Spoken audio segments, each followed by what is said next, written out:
Part 1, Philadelphia Underworld Before the Mob. Welcome to Deep Sleep, the home of authentic gangster stories. Tonight we are going to start to tell you the story of the infamous Philly mob. We will start the story from the late 1800s, where there are no organized mobs as we understand today, but there are gangs, extortion, protection, and political ties. These are the times when organized crime is seeded. Then, we will start to tell the story of Sabella and the Philadelphia crew, and how it starts to become an organized crime family, which is the foundation of the Philly mob. John Avena, Giuseppe Dovi, Joseph Ida, Angelo Bruno, Chicken Man Tesla, Scarfo, Stanfa, Merlino, and more will be in our story. We will hear the story of power, jealousy, conspiracy, and assassination. Welcome to the story of the Philly mob. This chapter starts from the docks of the Schuylkill River, where street thugs are starting to get organized. We will then focus on the bloody Fifth Ward, where power from the streets is transposed into political machines and votes. Vare brothers will also be in our story, to let us understand how crime becomes organized under the influence of politics. As well as having a look at the Blackhand gangs, we will also have an idea about the Irish and Jewish gangs. Now pick your sweetest spot and enjoy the story. Chapter 1. Irish Gangs. The Delaware River flows dark and silent through Philadelphia on winter nights in the 1830s. Along the waterfront, between Market Street and the Navy Yard, wooden wharves creak beneath the weight of cargo awaiting transport. Coal barges tie up along the Schuylkill River, their crews sleeping fitfully, knowing that morning light might reveal their loads diminished. In the narrow streets beyond the docks, in neighborhoods called Moyamensing and Southwark, different kinds of crews maintain their own watch through the darkness. These are not the organized crime families that would emerge a century later. These are street gangs with names like the Rats, the Killers, the Flayers, and the Schuylkill Rangers. They are overwhelmingly Irish, overwhelmingly young, and they rule their few square blocks with fists, clubs, and an unwritten code about who belongs and who does not. To understand how these street gangs functioned, one must understand the volunteer fire companies that existed alongside them. Philadelphia in the 1830s relies entirely on volunteers to fight fires. The city maintains no professional fire department. Instead, dozens of volunteer companies organize themselves by neighborhood, each with its own firehouse, its own engine, and its own roster of members. These companies bear names like the Moyamensing Hose, the Southwark Engine Company, the Wekaco Engine Company, and the Good Intent. They compete fiercely with one another, not just in firefighting effectiveness, but in social prestige and neighborhood dominance. When bells ring to signal a fire, multiple companies race to the scene. The first company to arrive and connect its hose to a fire plug gains the honor of fighting the fire. Other companies must either assist or return home. The overlap between gang members and fire company runners creates a natural alliance. A young man might spend his evenings with the Rats and his fire duty nights with the Moyamensing Hose. His loyalties intertwine. His fighting skills serve both organizations. His enemies remain the same whether he wears a gang's colors or a fire company's uniform. The street gangs of 1830s Philadelphia organized themselves informally. They lack the hierarchical structures of later organized crime families. No clearly defined boss gives orders that must be obeyed. No systematic chain of command exists. Instead, leadership emerges organically from those members who command respect through fighting ability, cunning, or force of personality. A typical gang might have 20 to 50 core members, mostly men between 15 and 30 years old. Some are native-born, but many are Irish immigrants who arrived as children or teenagers. They work as laborers, dock workers, apprentices in trades, or not at all. Their gang membership provides identity, protection, and a sense of belonging in a city that often views them with suspicion and hostility. Gang members gather at specific taverns that serve as unofficial headquarters. These establishments provide safe spaces where members can drink, gamble, plan activities, and wait for opportunities. Tavern keepers who host gangs gain protection and steady customers. They also risk damage to their establishments when fights break out or rival gangs attack. The street gangs also connect to Philadelphia's political machinery through the ward bosses who control local elections. In the 1830s, voting requires appearing at a polling place in person. No secret ballots exist. Men announce their choices publicly, often in contentious environments where opposing factions gather to intimidate voters. The Jacksonian Democratic Party dominates much of Philadelphia's working-class Irish neighborhoods. Ward bosses organize these voters, ensure they turn out on election day, and sometimes ensure they vote correctly. The street gangs provide the muscle that makes this system function. On election day, gang members gather near polling places. They encourage men who support their faction's candidates. They discourage men who support opposing candidates. This discouragement might be verbal, warning outsiders that the neighborhood votes a certain way. It might be physical, blocking access to polling places or roughing up voters who insist on casting opposing ballots. Chapter 2, William Bull, McMullen, and the Bloody Fifth. In the latter half of the 19th century, Philadelphia's Fifth Ward stood as a distinct territory within the city's sprawling industrial landscape. Bounded by the Delaware River to the east and stretching inland through neighborhoods of brick row houses and narrow streets, the Fifth Ward became home to successive waves of Irish immigrants seeking opportunity in America's growing cities. These families, many arriving with little more than hope and determination, settled into tight-knit communities where ethnic identity and neighborhood loyalty shaped daily life. The ward's geography reflected the broader patterns of Philadelphia's development.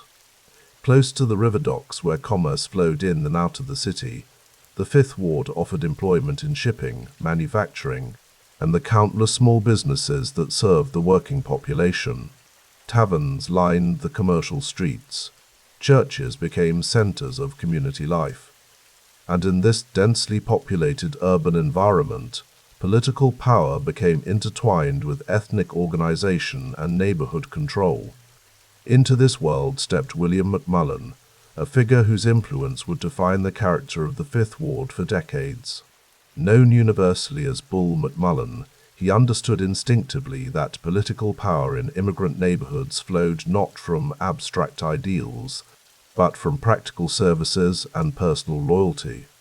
McMullen built his organization on fundamental principles that would become standard in urban machine politics across America. Born into the Irish community of the Fifth Ward, McMullen came of age during the 1840s and 1850s, when Philadelphia's political landscape was fragmented and often violent. Unlike the consolidated city government that would emerge later, mid-19th century Philadelphia consisted of numerous districts and wards, each with its own power structure and competing interests. In this environment, strong neighborhood leaders who could deliver votes and maintain order held enormous influence. McMullen's base of operations centered on the volunteer fire companies that served the Fifth Ward. In an era before professional fire departments, these volunteer organizations provided essential services while also functioning as social clubs and political organizations. Young men joined fire companies for camaraderie, community standing, and advancement. McMullen recognized that controlling these companies meant controlling a ready-made organization of loyal supporters who could be mobilized for political purposes. The fire companies under McMullen's influence became something more than emergency responders. They operated as quasi-military organizations with internal hierarchies, uniforms, and a strong sense of collective identity. Rivalries between different fire companies sometimes erupted into street battles, ostensibly over territorial disputes or questions of precedence at fire scenes, but often reflecting deeper political divisions. McMullen used these organizations to dominate the streets of the Fifth Ward, ensuring that his political allies maintained control through a combination of service provision and physical intimidation. McMullen's political methodology reflected the realities of urban politics in the 19th century. Elections in Philadelphia's wards were often rough affairs, conducted in crowded polling places where partisan observers monitored voting and tensions ran high. In this environment, the ability to turn out reliable voters and control access to polling stations provided decisive advantages. The Bull built his organization on layers of loyalty and obligation. At the lowest level, precinct captains maintained direct contact with individual voters, providing assistance with jobs, housing disputes, and the countless small problems that working-class families encountered. In return, these voters supported McMullen's candidates on election day. Above the precinct level, ward leaders coordinated these efforts across the Fifth Ward's territory, ensuring consistent support for the organization's interests. Fire company members served as enforcers of this system. On election days, they appeared at polling places in force, ostensibly to maintain order, but actually to intimidate opposition voters and protect McMullen's supporters. Violence at the polls was not uncommon. Fights erupted between rival gangs. Ballots disappeared. Election judges faced threats if they ruled against McMullen's interests. Through these methods, the Bull maintained his grip on the Fifth Ward's political representation. The neighborhood gangs that operated in the Fifth Ward also fell under McMullen's influence. These organizations of young men, often formed along ethnic and neighborhood lines, engaged in various criminal activities while also serving as muscle for political purposes. McMullen cultivated relationships with gang leaders, providing protection from law enforcement in exchange for their support during elections and political disputes. This symbiotic relationship between organized crime and political machines would become a defining feature of urban politics well into the 20th century. The Fifth Ward earned its notorious reputation as the Bloody Fifth through the regular violence that characterized its political life. Elections in the ward often resulted in injuries, occasional deaths, and widespread property damage. Rival political factions clashed in the streets. Fire companies battled for supremacy. Gang members settled scores under the cover of political conflict. McMullen himself participated in this violence, leading his supporters in confrontations with opponents. His physical presence and willingness to engage in personal combat enhanced his reputation and strengthened his control. In the rough neighborhoods of the Fifth Ward, respect came through demonstrated toughness and the ability to protect one's supporters. The Bull exemplified these qualities, earning loyalty through both benefits provided and threats implied. The reputation for violence served practical purposes beyond simple intimidation. It warned potential opponents of the costs of challenging McMullen's authority. It attracted young men seeking status and excitement to his organization, and it demonstrated to higher-level political leaders that the Bull controlled his territory absolutely, making him a valuable ally in citywide and state political contests. Chapter 3: The Vare Brothers, Philadelphia's Contracting Kings. The story of Philadelphia's most formidable political machine begins not in marble halls or smoke-filled rooms, but in the crowded streets of South Philadelphia's Moyamensing district. Here, in the 1860s and 70s, three Irish immigrant brothers would lay the foundation for an empire built on trash, asphalt, and the careful application of political power. George there arrived first, followed by Edwin and William. Their parents had brought them from Ireland with little more than determination and the promise of opportunity in America's growing industrial cities. The Moyamensing neighborhood where they settled was a world unto itself. Narrow streets lined with row houses, the smell of factories mixing with cooking fires. Irish, Italian, and German immigrants living side by side, competing for work, forming alliances, building communities. The Vare brothers understood this world intimately. They knew the shopkeepers and the factory workers. They knew which families needed help and which men could deliver votes. They attended the same Catholic churches, drank in the same taverns, and walked the same muddy streets that turned to ice in winter and dust in summer. This knowledge would prove more valuable than any formal education. In those days, Philadelphia was transforming rapidly. The city's population had swelled to over 800,000 by 1880. Neighborhoods expanded outward. New streets required paving. Growing populations generated mountains of waste. The city government, still operating with antiquated systems, struggled to keep pace with these basic needs. For men with vision and ambition, the situation presented extraordinary opportunities. George Vare, the eldest, recognized the potential first. Street cleaning and trash collection were unglamorous businesses. The work was dirty, difficult, and generally beneath the notice of Philadelphia's established merchant class. But these services were essential. Every household generated waste. Every commercial district needed regular cleaning. And crucially, these contracts came from the city government. By the 1890s, the Vare brothers' trash collection operation had expanded across multiple districts. Their carts were a familiar sight throughout South Philadelphia and beyond. But the true scope of their operation remained largely invisible to casual observers. The trash collection business generated steady revenue. More importantly, it provided the infrastructure for political organization. Their employees became precinct workers. Their routes mapped natural political districts. Their daily presence in neighborhoods created countless opportunities for interaction with voters. Between 1900 and 1920, the Vare brothers organization received approximately $18 million in city contracts. To understand the magnitude of this figure, one must adjust for the era's economics. $18 million represented extraordinary wealth. In today's currency, accounting for inflation and economic growth, this would equal roughly $700 million. This immense flow of public funds financed every aspect of the Vare political machine. The contracts came in various forms. Street paving represented a major component. As Philadelphia expanded, new neighborhoods required paved roads. Old streets needed resurfacing. The Vare companies bid on these projects, often winning through a combination of competitive pricing and political influence. Their work quality was generally acceptable, preventing the kind of scandals that might attract reform attention.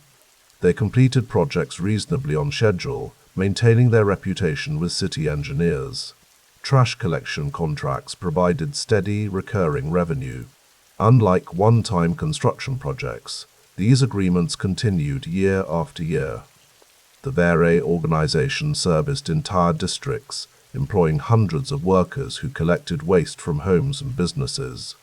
These employees became the foot soldiers of their political operation, maintaining daily contact with voters, learning neighborhood concerns, and mobilizing support during elections.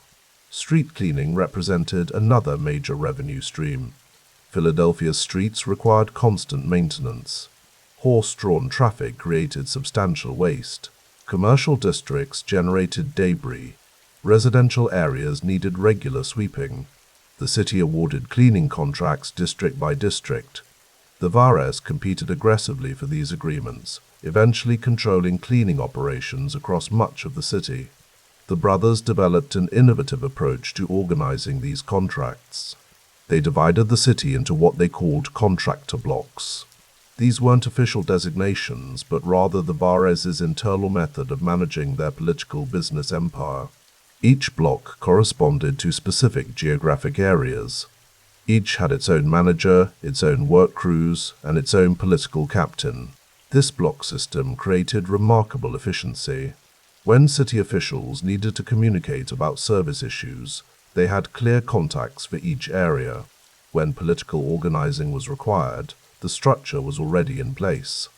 The same men who managed trash collection routes during the week became precinct captains during election season. The same trucks that hauled garbage could transport voters to polling places. The same workers who knew every street and alleyway could identify supporters and potential converts. The rise of the Vare brothers inevitably brought them into conflict with James P. McNichol, Philadelphia's established Republican boss. McNichol had built his own machine over previous decades, controlling construction contracts and dominating city politics. He operated from a different base, drawing power from different neighborhoods and different sources of patronage. The city, McNichol believed, was his domain. McNichol came from similar origins as the Vares: Irish background, working-class roots. He understood machine politics intimately. His organization controlled numerous city council seats. His allies held key positions in city departments. His contracting companies had grown wealthy on public works projects. He had survived previous challenges and expected to outlast these upstarts from South Philadelphia. The rivalry between McNichol and the Vare brothers would define Philadelphia politics for nearly 2 decades. Initially, McNichol held clear advantages. His organization was more established. His relationships with state-level politicians were deeper. His financial resources were greater. He controlled important city council committees that approved contracts and appropriations. The Vares, despite their growing influence, remained junior partners in Philadelphia's Republican hierarchy. The competition played out in city council chambers, where both factions sponsored legislation and blocked rivals' initiatives. McNichol's allies controlled key committee chairmanships. They could prevent Vare-friendly legislation from reaching votes. They could direct contracts toward McNichol companies and away from Vare operations. This institutional power proved frustrating for the ascending brothers, but the Vares possessed advantages of their own. Their organization was younger, more energetic, and growing. They maintained closer connections to neighborhood-level politics. Their South Philadelphia base was intensely loyal. While McNichol dealt with established politicians and business leaders, the Vares focused on ward leaders and precinct workers, building power from the ground up. The brothers responded to McNichol's institutional advantages by expanding their geographic reach. They moved beyond South Philadelphia, establishing relationships with ward leaders in new neighborhoods. They hired workers from these areas. They helped solve local problems.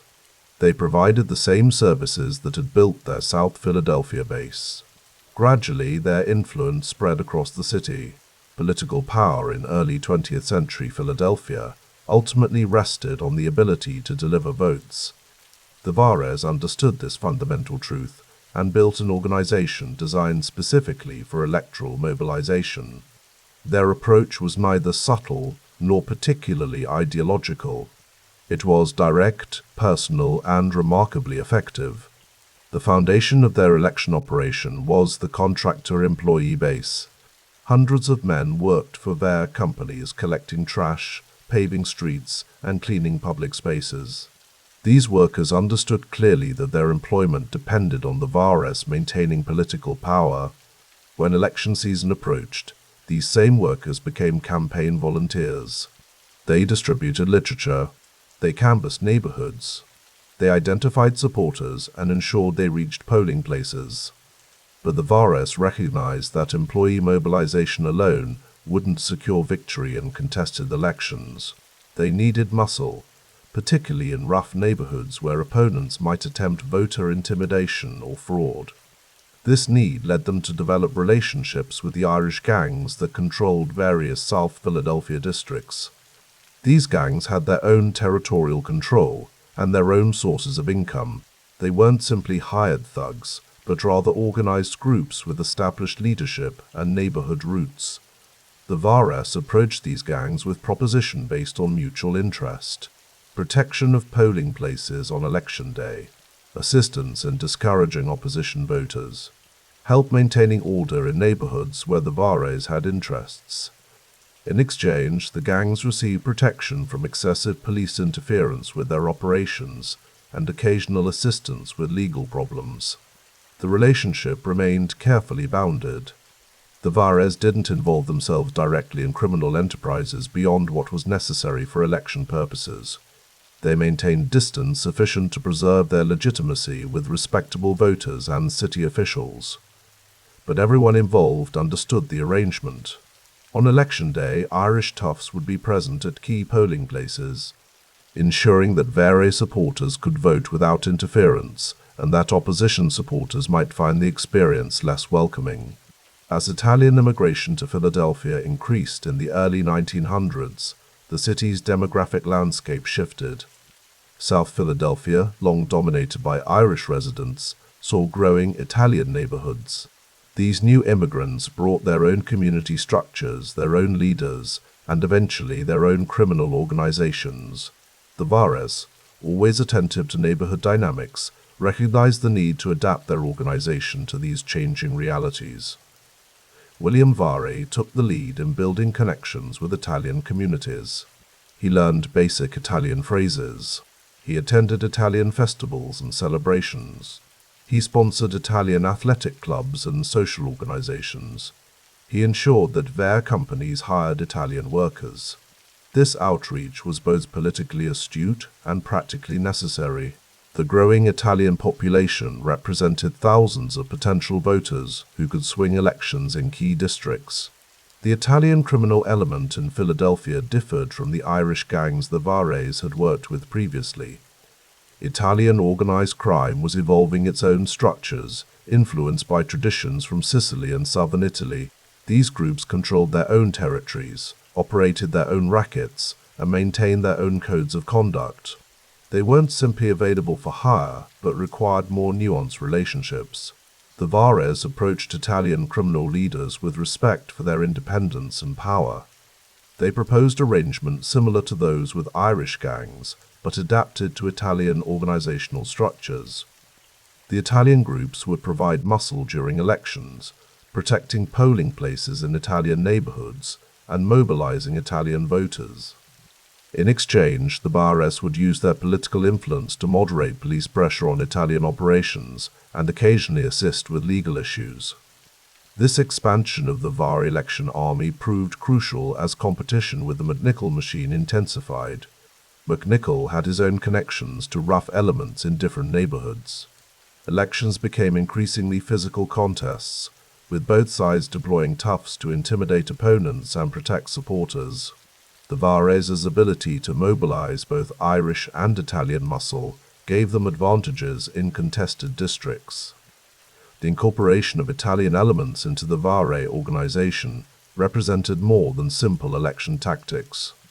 It reflected the brothers' understanding that political power in a diverse immigrant city required coalition building across ethnic lines.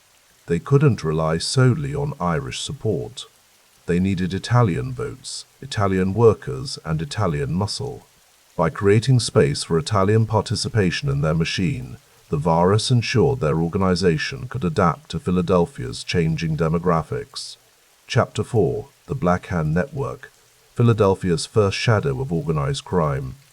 In the spring of 1909, a grocer named Giuseppe Morello arrived at his small market on Christian Street in South Philadelphia before dawn. As he unlocked the wooden door, something caught his eye, a folded piece of paper wedged into the doorframe.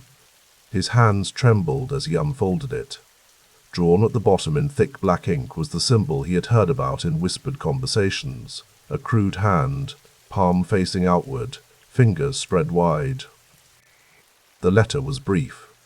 It demanded $300, nearly 6 months of profit from his modest store. If he valued his family's safety, the money should be left behind a loose brick in the alley before Sunday. The letter was unsigned, as they always were. It needed no signature. The Blackhand told him everything. Giuseppe Morello was not alone. Across the neighborhoods of South Philadelphia, similar letters appeared with increasing frequency during the first decade of the 20th century. Barbers found them slipped under their shop doors. Professionals discovered them in their mailboxes. Restaurant owners received them tucked between stacks of clean plates. Each letter bore the same ominous symbol, and each carried the same implicit threat: pay or face the consequences. This was the Black Hand, not a single organization, but a method, a shadow that fell across the growing Italian immigrant communities of America's cities. And in Philadelphia, that shadow was about to reveal something darker beneath it. To understand the Black Hand in Philadelphia, we must first understand the world from which it emerged. Between 1880 and 1920, more than 4 million Italians immigrated to the United States. They came from regions with distinct identities, cultures, and dialects: Sicily, Calabria, Campania, Naples. For many of these immigrants, the word Italy meant little. Their loyalty was to their village, their region, their family. These immigrants settled in dense urban neighborhoods, creating small replicas of their home villages within American cities. In Philadelphia, South Philadelphia became predominantly Italian, centered around the 9th Street Market. Here, Sicilians clustered near certain blocks, Calabrians near others. The languages spoken varied from street to street. Traditions from the old country were maintained with fierce dedication. Most of these immigrants were honest people seeking honest work. They labored in factories, on construction sites, as peddlers and small business owners. They saved money to bring relatives over from Italy. They built churches and social clubs. They sought simply to make a life in their new country. But within this vast migration came others with different intentions. Among the honest immigrants were men who had fled Italy because they were wanted by authorities there. Some had been involved in criminal activities in Sicily, Naples, or Calabria. Others had been members of the Mafia or the Camorra regional criminal societies with roots stretching back generations. These men brought with them knowledge of old-world methods of intimidation and extortion. The Blackhand technique was brutally simple. A letter would arrive, often written in broken Italian or English, demanding money. The letter might reference the recipient's family by name, describing their children's routes to school or their wife's shopping habits. The black handprint at the bottom served as the signature, a symbol known throughout southern Italy as a mark of death. If the victim paid, another letter would eventually arrive, demanding more. If the victim refused, the consequences escalated. Windows were shattered. Merchandise was destroyed. Small bombs made from dynamite sticks appeared on doorsteps or under porches. In extreme cases, family members disappeared or were found beaten in alleys. What made the Black Hand particularly difficult for law enforcement to combat was its decentralized nature. Despite the name suggesting a unified organization, the Black Hand was not a structured criminal enterprise. Rather, it was a method employed by independent criminals or small gangs operating with minimal coordination. A grocer in South Philadelphia might receive a Black Hand letter written by a group of Sicilian extortionists with no connection to the Calabrian gang targeting a barber 3 blocks away. These criminals often worked alone or in small groups of 2 or 3. They preyed primarily on their own ethnic communities, knowing that recent immigrants feared and distrusted American police. This fear was not without foundation. Italian immigrants faced significant discrimination in early 20th century America. Police officers, predominantly Irish or of German descent, often viewed the Italian neighborhoods with suspicion and hostility. Language barriers made communication difficult. Cultural differences led to misunderstandings. Many immigrants came from regions where the police and government officials were viewed as corrupt or oppressive. The phrase, omertà, the code of silence, reflected generations of learned distrust toward authorities. When a shopkeeper like Giuseppe Morello received a Black Hand letter, he faced an impossible choice. Report it to the police, who might not take it seriously, might not speak his language, and whose involvement might provoke the extortionists to immediate violence, or pay the demand and hope the criminals would be satisfied. Most paid, and their silence allowed the Black Hand operators to flourish. In Philadelphia's Italian neighborhoods during the first decade of the 1900s, dozens of such independent criminals were active. They worked specific territories, several blocks, a particular market area, a cluster of shops. They knew their victims personally, often having grown up in the same villages in Italy. This personal knowledge made their threats all the more terrifying. The victim knew the extortionist meant exactly what he promised. The breakthrough in understanding Philadelphia's Black Hand operations came not from the Philadelphia Police Department, but from an unexpected source, the United States Secret Service. In 1912, Secret Service agents were investigating counterfeiting operations in northeastern Pennsylvania. Their target was a man named Nicola Taranto, who operated a store in Pittston, a small city about 100 miles north of Philadelphia. Taranto was suspected of passing counterfeit currency, a federal crime that fell under the Secret Service's jurisdiction. On a cold morning in February, agents raided Taranto's store. They expected to find printing plates, false bills, or evidence of counterfeiting distribution networks. What they discovered was far more significant. Hidden in a back room, agents found a collection of letters, dozens of them, carefully organized and filed. As agents began reading through the correspondence, they realized they were looking at communications between Blackhand operators across Pennsylvania and into New York. The letters discussed extortion targets, threatened violence, and coordinated activities. More importantly, they referenced a central coordinating point, a Blackhand headquarters in Philadelphia. The letters mentioned specific names. 10 individuals were identified as suspects involved in the Blackhand network, and prominently featured throughout the correspondence was one name, James Antonio Passarella. Passarella was described in the letters as supervising Blackhand operations in Pennsylvania, but he did not act independently. The letters made clear that Passarella took orders from higher-level criminals in New York and Philadelphia. This revelation contradicted the prevailing understanding of the Blackhand as purely independent operators. Here was evidence of coordination, of hierarchy, of structure. The Secret Service shared their findings with local law enforcement in Philadelphia and New York. A broader investigation began. Agents started mapping connections between known Blackhand operators, tracking their movements and identifying patterns in their activities. What emerged was a picture of an evolving criminal network. While many Blackhand extortionists still operated independently, a layer of organization was developing above them. Certain individuals, like Passarella, were emerging as coordinators and enforcers. They collected percentages from smaller operators. They settled disputes between competing gangs. They provided resources like explosives and weapons. Most significantly, they answered to criminal leaders in larger cities who were beginning to see the value in organizing scattered criminal activities into more efficient enterprises. James Antonio Passarella was born in Calabria in 1878. He immigrated to the United States in his early 20s, arriving in New York in 1900. Little is known about his first years in America, but by 1905 he had moved to Pennsylvania and established himself as a figure of both fear and respect in Italian communities.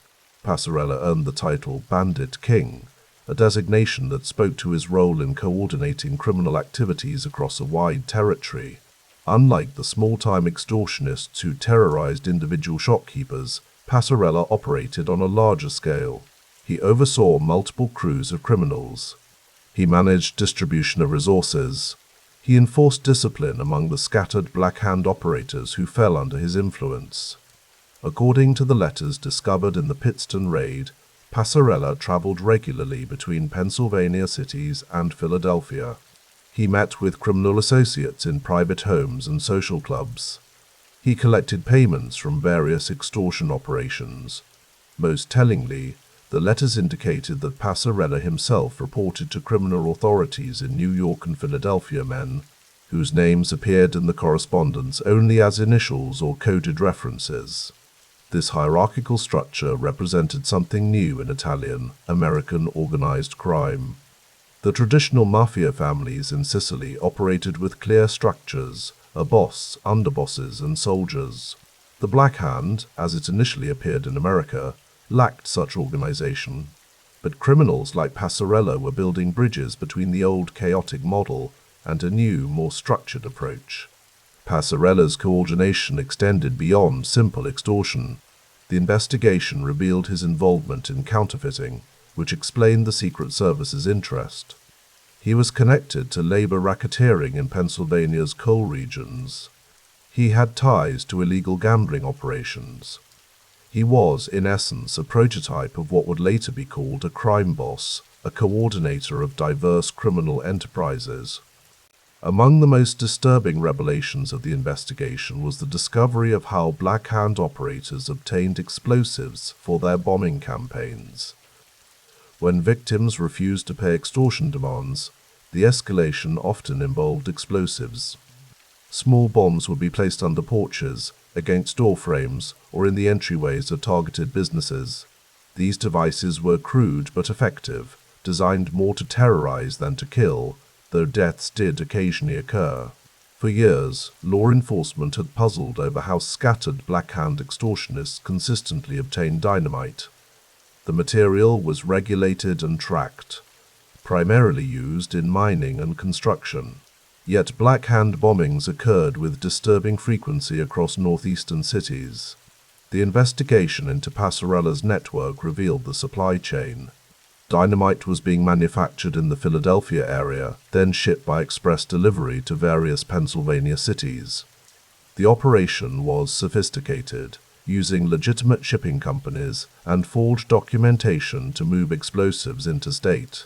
During interrogation, James Antonio Passarella eventually confessed to his role in the dynamite distribution network. He admitted that he had coordinated shipments of explosives to Blackhand operators across Pennsylvania. The dynamite originated from sources in Philadelphia suppliers, who either turned a blind eye to the ultimate use of their products or were complicit in the criminal enterprise. This confession was significant for several reasons. First, it provided concrete legal evidence linking Passarella to multiple bombing incidents. Second, it exposed the Philadelphia connection as more than just a coordination point. Philadelphia was actively supplying materials for Blackhand terror campaigns. Third, it demonstrated that the Blackhand network had evolved beyond simple extortion letters into a sophisticated criminal enterprise capable of logistics, supply chain management, and interstate operations. The letters discovered in Pittston repeatedly referenced a Blackhand headquarters in Philadelphia. Investigators worked to identify this location and the individuals operating it. The headquarters was not a single office or building. Rather, it consisted of several meeting points in South Philadelphia where criminal coordinators gathered. These locations included social clubs, private homes, and the back rooms of certain businesses. The men who controlled these meeting points represented the emerging leadership of organized Italian crime in Philadelphia. Unlike Passarella, who operated openly enough to earn the nickname Bandit King, the Philadelphia coordinators maintained lower profiles. They were businessmen who owned legitimate enterprises, import companies, labor contracting businesses, wholesale food distribution operations. Their criminal activities were carefully separated from their public personas. These men represented the transition point in Italian-American organized crime. They understood that the Blackhand model, while profitable in the short term, was unsustainable.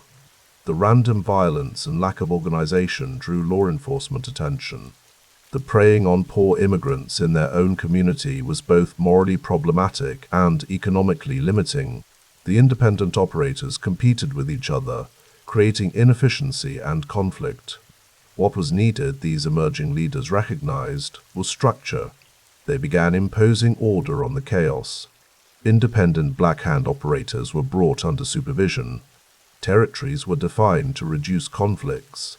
A percentage system was established. Operators could extort within their territories, but they owed a share to the coordinators who provided protection, resources, and arbitration of disputes. This structure represented the first signs of what would eventually become the Philadelphia crime family. The Blackhand was not yet the Mafia as it would later exist, but it was evolving in that direction. Chapter 5. The 1917 Fifth Ward Election. The select councilman race in the Fifth Ward in 1917 brought these competing forces into direct and deadly conflict. The position itself held significant importance in Philadelphia's government structure, providing influence over municipal contracts, city services, and patronage decisions. Control of Fifth Ward's select council seat meant control of resources and opportunities that could strengthen whichever machine held the position. The Vare organization put forward Isaac Deutsch as their candidate. Deutsch represented the machine's interests in the Fifth Ward, backed by the extensive resources and organization the Vares could deploy. Against him stood James A. Carey, supported by the McNichol faction and, through McNichol, by Senator Penrose himself. The race thus became a proxy battle between Philadelphia's dominant political machines, with statewide implications for Republican Party control. Both sides understood that traditional campaign methods would not determine the outcome. The Fifth Ward's political culture still reflected its bloody Fifth heritage. Elections were won through superior organization, more effective intimidation, and better control of the voting process itself. Each faction prepared to deploy whatever force necessary to ensure victory. The Vare organization's decision to import enforcers from New York City represented an escalation in the methods of political violence. The Frog Hollow Musketeers, a gang based in New York, provided services to whichever faction could pay their price. These professional criminals brought experience in street fighting and intimidation, along with a willingness to employ extreme violence when necessary. 18 members of the Frog Hollow Gang arrived in Philadelphia as Election Day approached. Their presence was known to Deutsch's opponents, creating an atmosphere of tension and anticipation. The New York gangsters took up positions in the Fifth Ward, preparing to influence the voting through physical control of key polling locations and direct attacks on opposing forces. The use of outside muscle reflected the stakes involved in the election. Neither side trusted solely in their local supporters' ability to control the streets. The New York gang provided specialized skills in organized violence, operating with fewer community ties and therefore fewer inhibitions about employing extreme measures. Their arrival signaled that the Fifth Ward election would be contested with methods that exceeded even the ward's violent traditions. As voting proceeded on Election Day, tensions in the Fifth Ward reached their breaking point. The Frog Hollow Musketeers moved through the ward's streets, targeting Carey supporters and attempting to prevent opposition voters from reaching polling places. Traditional Election Day roughness escalated into systematic assault, as the New York gang carried out their assignment with professional efficiency. James Carey himself became a target of the violence. The New York gangsters located him on the street and launched a coordinated attack, beating him severely in broad daylight. The assault was meant both to eliminate Carey as an organizing force and to demonstrate the futility of opposing the Vare machine's chosen candidate. Supporters of both sides watched as the attack unfolded, the audacity of the assault shocking even residents accustomed to Fifth Ward political violence. Philadelphia police attempted to maintain order amid the chaos. Officers responded to reports of violence across the ward, trying to separate combatants and protect voters. But the scale and coordination of the attacks overwhelmed their efforts. The Frog Hollow Gang operated in organized groups, striking quickly and disappearing into the ward streets before police could effectively respond. Patrolman George Epley served the Philadelphia Police Department with dedication, working the difficult assignment of the Fifth Ward, where political violence and gang activity were constant concerns. Born in 1887, Epley represented a generation of professional police officers who sought to maintain order in neighborhoods where political machines often controlled law enforcement priorities. On this election day in 1917, his commitment to duty would cost him his life. When Epley arrived at the scene where James Carey was being attacked, he moved immediately to defend the victim. The officer confronted the Frog Hollow gang members, attempting to halt their assault and protect Carey from further harm. In the confrontation that followed, one of the New York gangsters, Jacob Mafia, known on the streets as Butch, drew a weapon. The gunshots that followed echoed through the Fifth Ward streets, adding a new level of gravity to the election day violence. Epley fell, mortally wounded. Fellow officers and bystanders rushed to his aid, but the severity of his injuries was immediately apparent. He was transported to the hospital, where doctors fought to save his life. Despite their efforts, Patrolman George Epley died from his wounds, becoming a symbol of the deadly consequences of Philadelphia's political warfare. The murder of a police officer during an election created immediate and intense public pressure for accountability, while violence between political factions was almost expected in the Fifth Ward. The killing of a uniformed officer performing his duties crossed a line that the city's establishment could not ignore. Investigations began immediately, as authorities sought to identify and arrest those responsible for Epley's death. Law enforcement's response to Officer Epley's murder demonstrated both the complexity of prosecuting politically connected criminals and the determination that arose when a police officer was killed.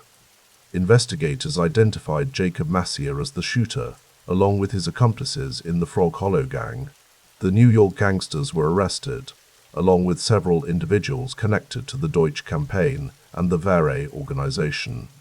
The investigation revealed the detailed planning behind the election day violence. Prosecutors documented payments made to the Frog Hollow gang, the coordination of their arrival in Philadelphia, and the specific assignments given to gang members. The evidence showed that the violence was not spontaneous but carefully organized, with clear connections to Isaac Deutsch's campaign and, by extension, to the Vare political machine. Isaac Deutsch himself faced arrest and prosecution. The evidence connected him directly to the hiring and deployment of the New York gang. 6 other individuals associated with his campaign were also charged with conspiracy, accused of planning and executing the violent interference in the election. The scope of the prosecutions indicated that authorities were targeting not just the immediate perpetrators, but the entire structure that had made the violence possible. Perhaps most dramatically, Philadelphia Mayor Thomas B. Smith faced indictment for his alleged role in the election violence. Smith, who served as mayor from 1916 to 1920, had built his fortune through a bail bonds company before entering politics. His business background made him comfortable with the transactional nature of Philadelphia's political machine system, but it also created vulnerabilities when those transactions involved criminal activity. Prosecutors alleged that Mayor Smith had interfered directly in the election to assist Isaac Deutsch and the Vare organization. The most damning allegation involved a statement Smith allegedly made that clubs would be trumps during the primary contest. This phrase suggested not only knowledge of impending violence, but endorsement of it as a legitimate political tactic. Such a statement from the city's chief executive indicated the depth of corruption that pervaded Philadelphia's political system. The prosecution of Jacob Mafia for the murder of Officer Epley proceeded through Philadelphia's courts with intense public interest. The evidence against Mafia was substantial. Witnesses placed him at the scene. Ballistics evidence connected his weapon to the fatal shooting. His status as an outsider, a New York gangster with no local ties or political protection, made him vulnerable to prosecution in ways that local political figures might not have been. Mafia's defense attorneys argued various theories to explain or justify the shooting, but the fundamental fact of a police officer's death during a coordinated criminal assault made conviction likely. The jury found Mafia guilty of second-degree murder, a verdict that reflected both the evidence and the public demand for accountability. The conviction carried a lengthy prison sentence, removing Mafia from the streets and providing some measure of justice for Officer Epley's death. The trials of Isaac Deutsch and the other conspiracy defendants proved more complex.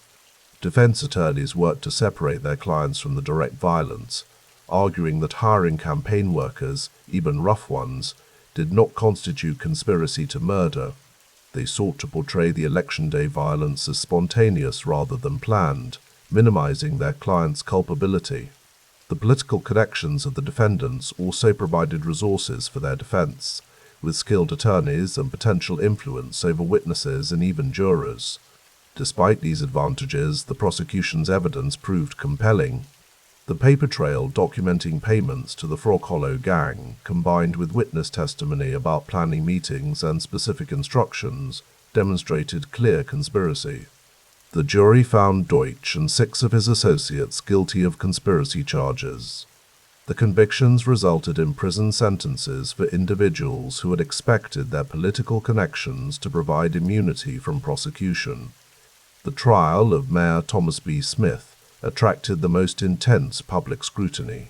The prosecution of a sitting mayor for conspiracy to murder represented an extraordinary moment in Philadelphia's political history. Prosecutors presented evidence of Smith's alleged statements encouraging violence and his deployment of police resources to favor the Vare candidate. Witnesses testified about conversations and meetings where the mayor allegedly approved of strong-arm tactics. In early 1919, the jury returned a verdict of not guilty on the conspiracy to murder charges. Smith was also acquitted of the other charges against him, walking free from the courtroom. The acquittal reflected both the challenge of prosecuting political figures with substantial resources and connections, and the difficulty of proving criminal conspiracy when the alleged conspirators were careful to maintain plausible deniability about specific violent acts. The violence of the 1970 election represented not an aberration but a culmination of the Fifth Ward's long tradition of bloody politics. From William McMullen's era through the Vare-McNichol rivalry, the ward had served as a battleground where political power was contested through force as much as through votes. The death of Officer Epley and the subsequent trials simply made explicit what had long been implicit in Philadelphia's political culture. In the years following 1917, the Fifth Ward gradually lost its distinct identity as political boundaries shifted and the city's population redistributed. The Irish community that had formed McMullen's base evolved, with second and third generations achieving greater economic success and moving to different neighborhoods. New immigrant groups arrived, changing the ward's ethnic composition and political dynamics. Yet the legacy of the Fifth Ward's political violence persisted in Philadelphia's political culture. The methods pioneered by McMullen and employed by later generations became embedded in the city's approach to political competition.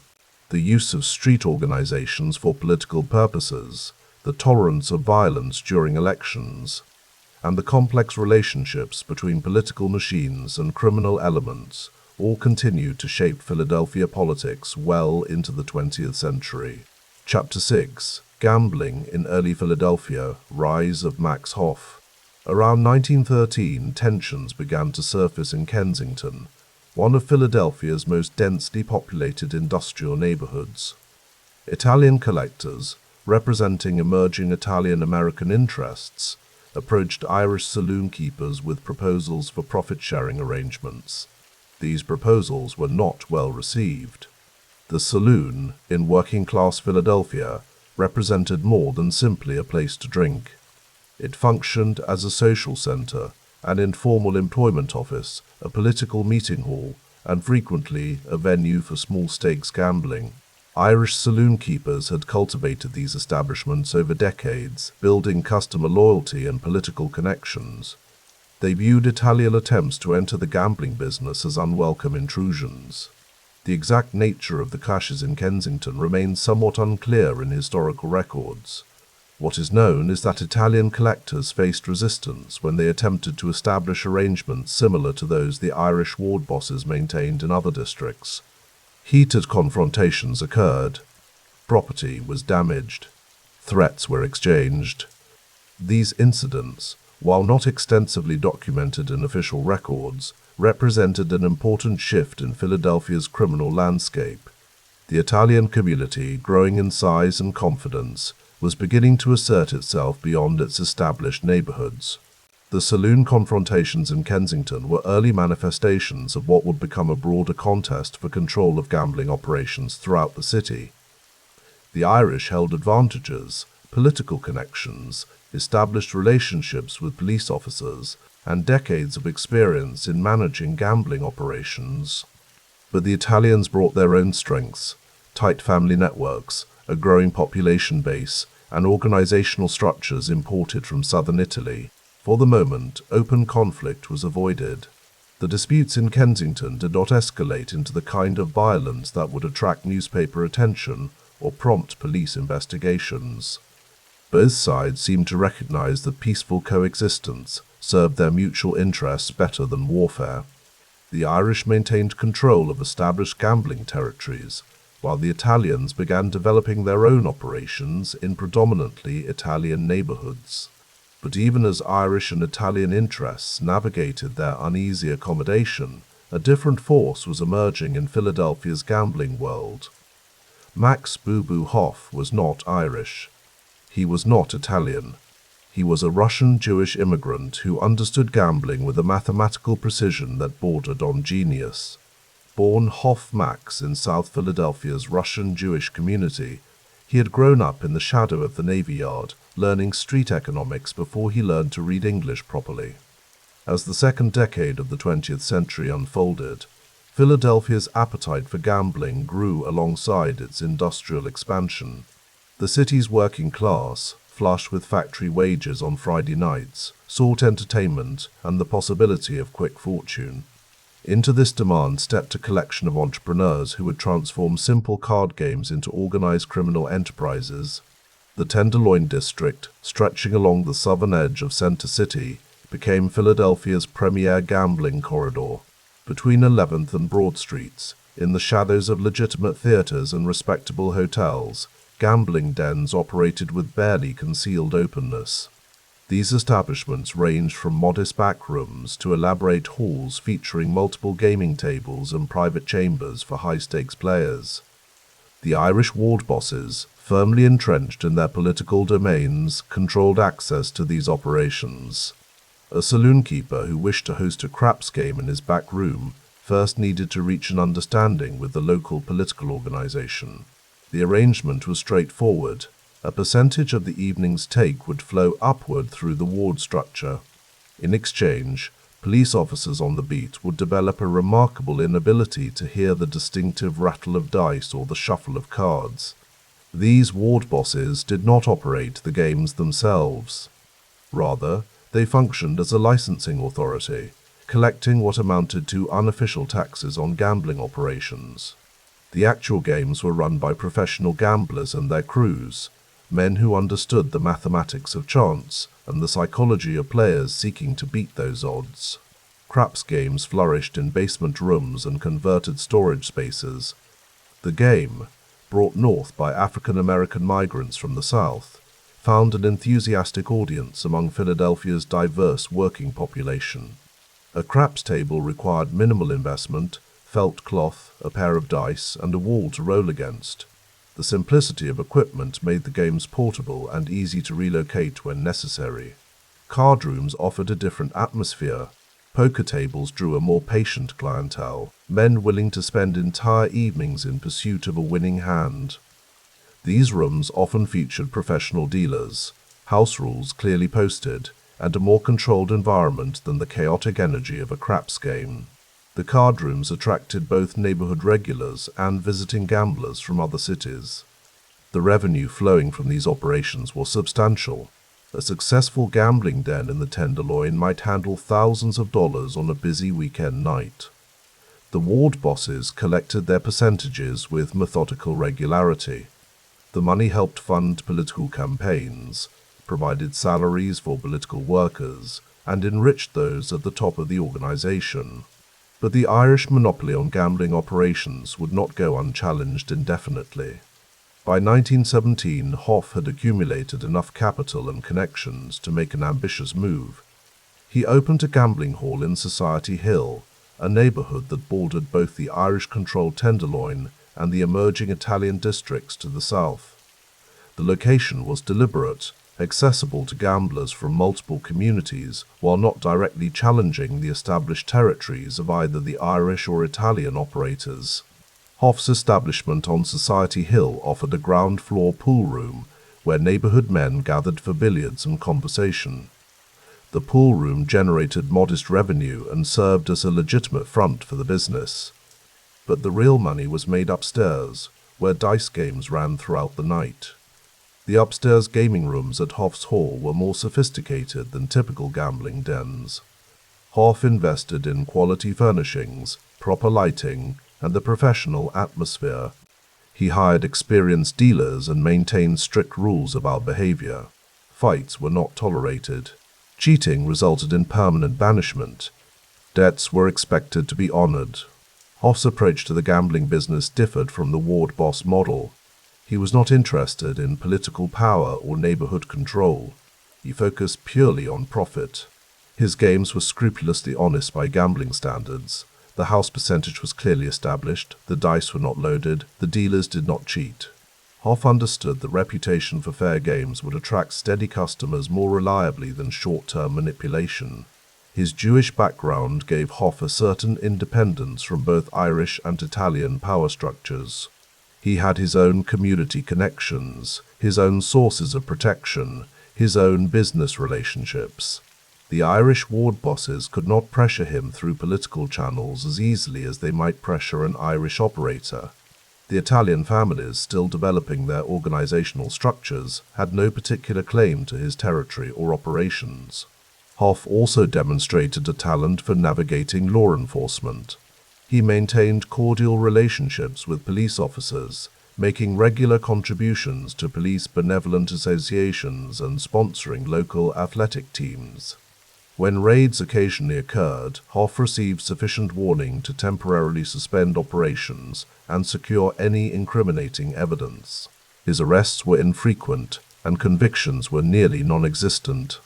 The success of Hoff's Society Hill operation demonstrated that gambling in Philadelphia was becoming increasingly sophisticated. The crude backroom games of the early 1900s were evolving into professional enterprises with standardized operations and management structures. The gambling landscape of 1917 Philadelphia thus presented a complex picture. Irish ward bosses controlled traditional territories, collecting percentages from numerous small operators. Italian interests were expanding cautiously, developing their own operations while avoiding direct confrontation with established powers. And independent operators like Hoff were carving out niches based on business acumen rather than political or ethnic affiliation. The various gambling interests coexisted through a combination of territorial respect, mutual profit recognition, and careful avoidance of escalation. Each group had sufficient opportunity for profit that competition did not yet necessitate violence. The city was large enough and the demand for gambling strong enough that multiple operators could prosper. But this equilibrium would prove temporary. Forces beyond the control of ward bosses, Italian families, or independent operators were gathering strength. Reform movements were gaining political traction. Federal authorities were developing new enforcement capabilities. And most significantly, a new law was approaching that would fundamentally reshape criminal enterprise in Philadelphia and across America. For now, in 1917, the dice rolled, the cards were dealt, and money changed hands in basement rooms and upstairs halls throughout Philadelphia. The men who controlled these operations could not yet imagine how profoundly their world was about to change. But change was coming, and it would arrive with the force of constitutional amendment. Chapter 7, Conclusion. As we conclude this examination of Philadelphia's early criminal history, we can see how profoundly the period between 1870 and 1920 shaped what was to come. The city's geographic advantages, its port, its rail connections, its proximity to New York and other major markets made it naturally attractive for criminal enterprise. Its diverse immigrant population, isolated in ethnic enclaves with limited interaction with American authorities, created opportunities for criminals who understood how to exploit these divisions. The absence of a unified criminal organization during these decades may seem like a weakness, but it actually created the conditions for the powerful structure that would eventually emerge. The various ethnic gangs and criminal groups tested different approaches, different methods, different relationships with political power. Their successes and failures provided valuable lessons for those who would later attempt to build something more lasting. The power vacuum we've described was not permanent. Nature abhors a vacuum, and so does organized crime. The opportunities created by prohibition, the weakening of older ethnic gangs, the disruption of Blackhand operations, all of this created space for new leadership to emerge. That leadership would come primarily from the Sicilian community, drawing on traditions and organizational models that had developed over centuries in Sicily's towns and villages. But those leaders did not create something entirely new. They built upon the foundations laid in these early decades, adapting Irish political methods, Blackhand intimidation tactics, Jewish business practices, and the violent potential demonstrated by anarchists and street gangs. The Philadelphia crime family that would emerge in the 1920s was, in many ways, a synthesis of all that had come before. Understanding these roots allows us to comprehend not just how Sabella united the Sicilian factions, but why his approach proved so effective. He was not imposing a foreign structure on an unwilling community. Rather, he was organizing and channeling criminal energies that already existed, providing structure to enterprises that had previously operated in isolation, and creating protection for activities that had always been vulnerable to law enforcement pressure. The subsequent bosses who followed Sabella, men like Joseph Bruno, Joseph Ida, and Angelo Bruno, would continue to build on these same foundations. Each would adapt the organization to changing circumstances, but the core structure established in these early years remained remarkably consistent. The combination of political corruption, ethnic solidarity, business organization, and controlled violence that characterized Philadelphia's crime family had its origins in the fragmented criminal landscape of the late 19th and early 20th centuries. The criminal organizations that would dominate Philadelphia's underworld for most of the 20th century did not appear fully formed. They evolved gradually, building upon the experiences and methods of earlier criminals, adapting to changing circumstances, and synthesizing different approaches into something more durable and powerful. The story of organized crime in Philadelphia is, in many ways, the story of America itself, of immigrants seeking opportunity, of ethnic communities protecting their own, of the tension between law and profit, of the gradual integration of separate populations into something new. The criminals we've examined were products of their time and circumstances, responding to the opportunities and constraints they faced in a rapidly changing city. In our next chapter, we will turn our attention to Salvatore Sabella, the man who would transform this fragmented landscape into an organized criminal enterprise. We will explore his background in Sicily, his arrival in Philadelphia, and the methods by which he united the various Sicilian factions under his leadership. We will see how he built upon the foundations laid in these early decades, creating a structure that would prove remarkably durable and adaptable. But for now, as this chapter closes, rest in the knowledge that history is always more complex than simple narratives suggest. The Philadelphia underworld of the early 20th century was not a story of good versus evil, but of competing groups navigating a complex social and economic landscape. The winners and losers in this competition were determined not by morality, but by organization, ruthlessness, and the ability to adapt to changing circumstances. The seeds of power planted in these early decades would grow into something formidable, an organization that would influence Philadelphia's politics, economy, and social life for generations. Understanding these origins helps us comprehend not just the history of one city's crime family, but the broader patterns by which organized crime has shaped American urban life.